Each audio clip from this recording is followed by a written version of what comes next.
एक समय की बात है। यमराज अपनी रोजमर्रा की जिंदगी से ऊबने लगे थे। उन्हें अपना जीवन व्यर्थ लगने लगा था। यमलोक में रोज रोज जीवन और मृत्यु देते देते अब तंग आ चुके थे। वो अपनी जिंदगी में कुछ रोमांच लाना चाहते थे। ऐसे में उन्होंने धरती पर आकर लोगों के जीवन को करीब से देखने का मन बनाया। जब वो धरती पर आए तो उन्होंने देखा कि हर कोई अपने पारिवारिक जीवन में व्यस्त है। यमराज सोचने लगे, इनकी जिंदगी तो काफी अच्छी है। ये लोग अलग अलग तरह की चीजें करते रहते हैं, जिससे इनको अपने जीवन में बोरियत का एहसास नहीं होता है। अगर मैं किसी लड़की से विवाह कर लूं, तो मेरा जीवन भी आनंद से भर जाएगा। इसी बीच यमराज की नजर एक लड़की पर पड़ी। वो दिखने में काफी ज्यादा खूबसूरत थी। वो एक हट्टे कट्टे आदमी से लड़ रही थी।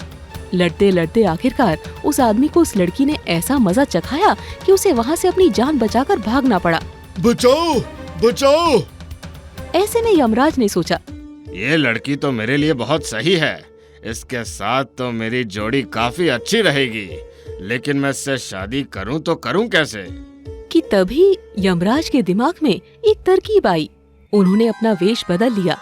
अब वो एक खूबसूरत राजकुमार के जैसे दिखने लगे। उन्हें देखकर कोई भी लड़की उनसे शादी के लिए इनकार कर ही नहीं सकती थी। यमराज उस लड़की के पास जाकर शादी के लिए कहते हैं। क्या तुम मुझसे शादी करोगी? तो वो लड़की खुशी खुशी मान जाती है।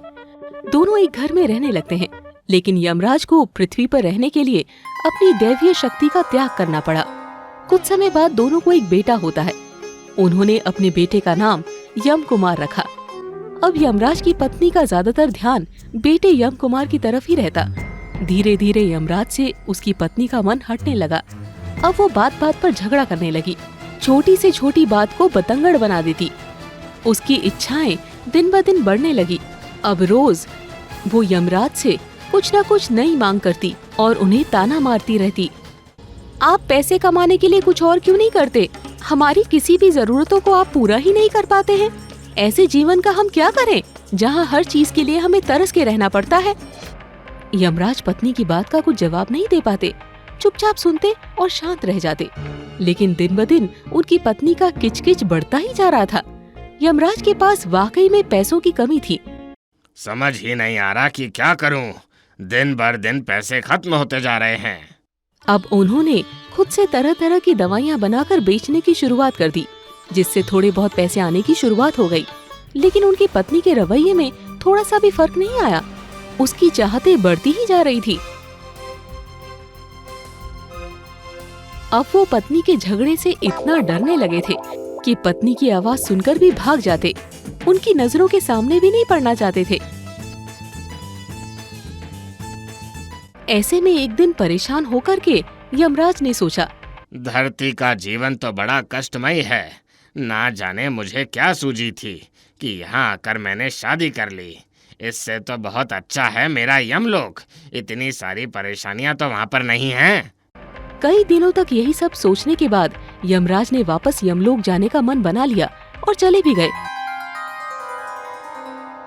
लेकिन इधर उनकी पत्नी को इस बात से कोई फर्क नहीं पड़ रहा था कि उसका पति कहाँ गया। उसने थोड़ा बहुत पति को ढूंढा, फिर छोड़ दिया। अपने बेटे के साथ मगन हो गई। कुछ समय बाद उसका बेटा यम कुमार बड़ा हो गया। वो बूढ़ी और बीमार रहने की वजह से मर गई। लेकिन यम कुमार काफी परेशान रहने लगा। उसे कुछ समझ नहीं आ रहा था कि क्या करे। माँ के लाड़ में वो ऐसा बन गया था कि उसे कुछ आता जाता भी नहीं था। लेकिन क्या करे, भोजन तो चाहिए और उसके लिए पैसे भी चाहिए थे। समझ ही नहीं आता कौन सा व्यापार शुरू करूं। ऐसे हाथ पे हाथ रखकर बैठने से मेरी भूख पूरी नहीं होगी।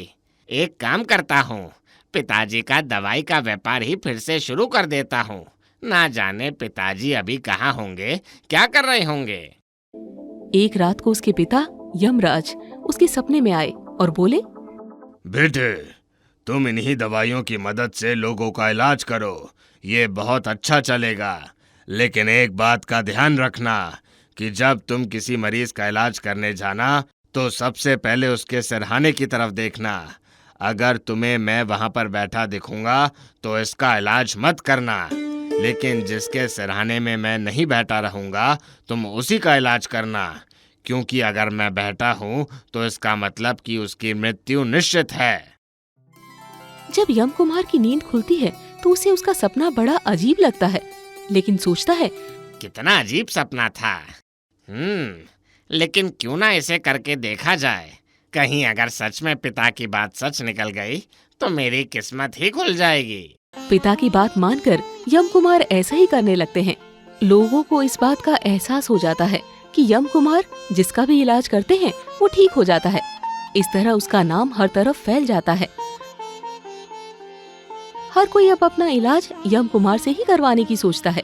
यम कुमार के पास तो अद्भुत ज्ञान है, सबकी पीड़ा परेशानी चुटकियों में ही दूर कर देता है।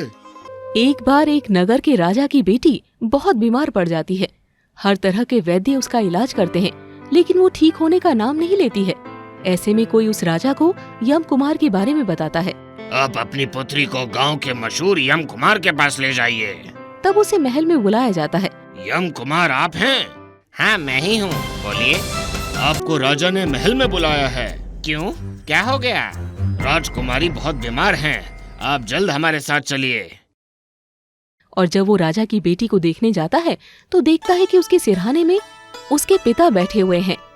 ये देखकर यम कुमार ने सबसे कहा, आप बस थोड़ी सी देर के लिए बाहर जाएं। मैं अकेले में इनकी बीमारी को देखना चाहता हूँ।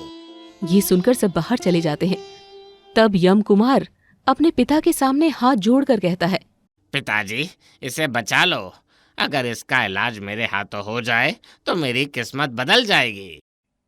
यमराज कहते हैं, असंभव, इसकी मृत्यु निश्चित है, मैं इसे नहीं छोड़ सकता।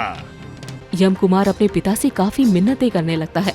तब यमराज उससे कहते हैं, ठीक है, मैं सिर्फ तुम्हारी खातिर 5 दिन के लिए इसे प्राण दान देता हूँ, लेकिन 6ठे दिन इसे मरना होगा। ये कहकर यमराज वहाँ से चले जाते हैं। तब यम कुमार बाहर आकर सबसे कहता है, 5 दिन के बाद मैं कुछ कह पाऊंगा, 5 दिन के बाद ही मैं कुछ कर पाऊंगा। वो सोचता रहता है कि क्या करे कि पिताजी उसे मरने ना दे। फिर वो अपनी माँ को सच्चे मन से पुकारता है, माँ मेरे सामने आओ माँ। उसकी माँ अपने बुरे कर्मों की वजह से भूत बनकर धरती पर ही भटक रही थी, इसीलिए अपने बेटे की पुकार सुन लेती है और बेटे के पास आ जाती है। तब यम कुमार अपनी माँ से सारी बात बताता है। तब उसकी माँ उसे कान में अपने पिता को काबू करने का उपाय बताती है। फिर धीरे धीरे कर 5 दिन बीत जाते हैं। जब 6ठा दिन आता है तो यम कुमार चिंतित होकर अपने पिता के इंतजार में बैठे रहता है कि तभी यमराज वहाँ आ जाते हैं। अब यम कुमार को समझ में नहीं आता कि क्या करे जिससे पिताजी इसके प्राण ना ले, कि तभी उसे माँ के द्वारा कान में कही बात याद आती है। वो झट से उठता है और दरवाजे की तरफ देखकर कहता है, अरे माँ, आप वहाँ क्यों खड़ी हैं? अंदर आओ ना, देखो पिताजी भी आ गए हैं। क्या तुम्हारी माँ यहाँ है? यम कुमार की बात सुनकर यमराज बिना वक्त गंवाए वहाँ से चले जाते हैं। जैसे ही यमराज जाते हैं, राजकुमारी अपनी आंखें खोल देती है और वो धीरे धीरे पूरी तरह से स्वस्थ हो जाती है। ऐसे में यम कुमार की हर ओर वाहवाही होने लगती है। राजा उससे इतने खुश हो जाते हैं कि राजकुमारी से उसका विवाह कर देते हैं। ऐसे में अब यम कुमार काफी ज्यादा सुखी हो जाते हैं। दोस्तों, इस कहानी से हमें यही सीख मिलती है कि हमें कभी भी अपनी जिंदगी से बोर नहीं होना चाहिए। जैसी भी जिंदगी मिली है उसी में हमें खुशी ढूंढकर अच्छे से रहना चाहिए। नहीं तो हो सकता है कि यमराज की तरह हमें भी बाद में पछताना पड़े।